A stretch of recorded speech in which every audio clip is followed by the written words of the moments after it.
Recentemente, Clóvis de Barros, em uma entrevista, trouxe uma breve provocação que me fez refletir profundamente sobre a realidade dada para os seres humanos enquanto seres biológicos e seres pensantes, e a relação direta com a história da existência através de uma mudança sutil, mas fundamental na nossa concepção de lugar.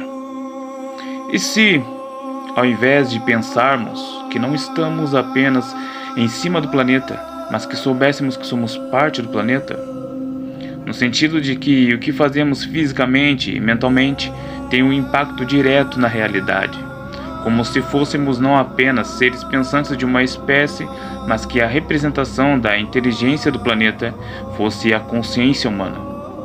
Para mim, isso tudo faz muito mais sentido do que a ideologia progressista que se instalou nos corações e nas mentes humanas, de que maneira quase que paganista a Terra é o principal ativo da existência, de maneira que até o ser humano pode ficar de fora para os bens dos recursos da Terra, tendo um número limitado de participantes que possam usar esses privilégios, permitindo-se, assim, o progressivo uso da eugenia em nome de um bem maior.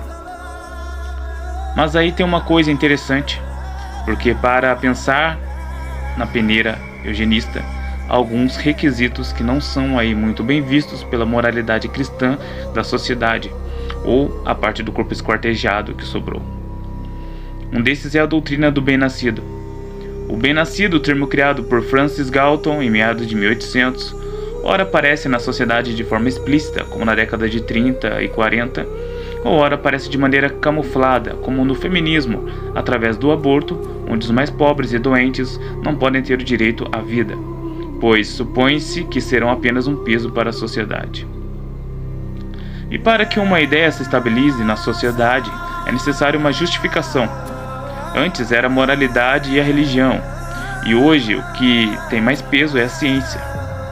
E como através da ciência eles convencem os outros de que a eugenia é positiva para o futuro da sociedade? Simples, nos incluindo na biologia animal de maneira completa. Na verdade, nos reduzindo a meros animais. E é óbvio, os seres que mais se parecem conosco são os animais. Todos têm sistema respiratório, digestório, se reproduzem e têm instintos de sobrevivência e de perpetuação da espécie eugênicos, onde só o mais apto e mais forte sobrevive.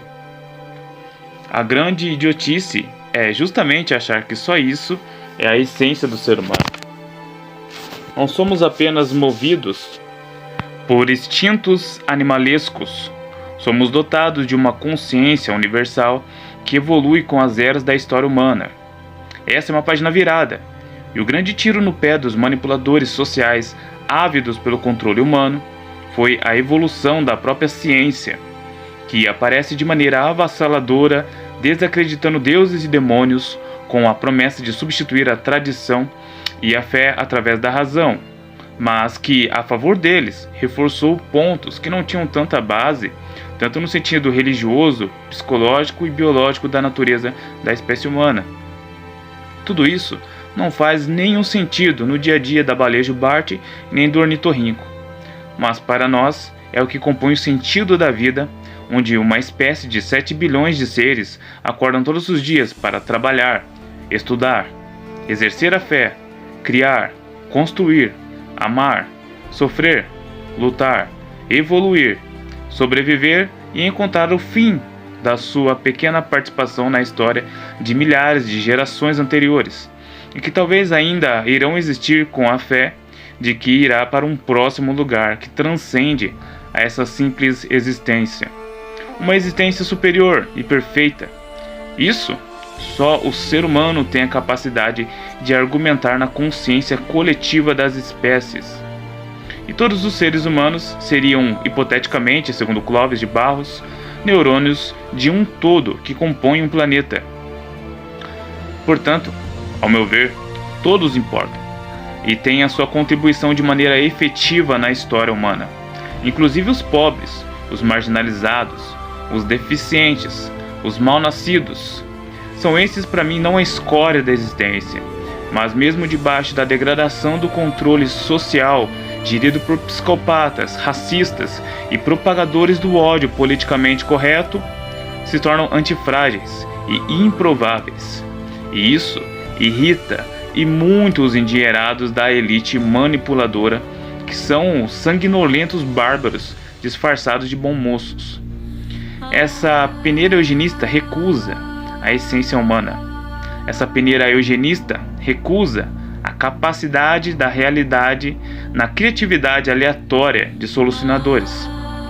Os neurônios da Terra, a inspiração transcendente. Essa peneira eugênica, por fim, sabotará a existência humana e o planeta todo por consequência. A sua evolução é diabólica e decadente.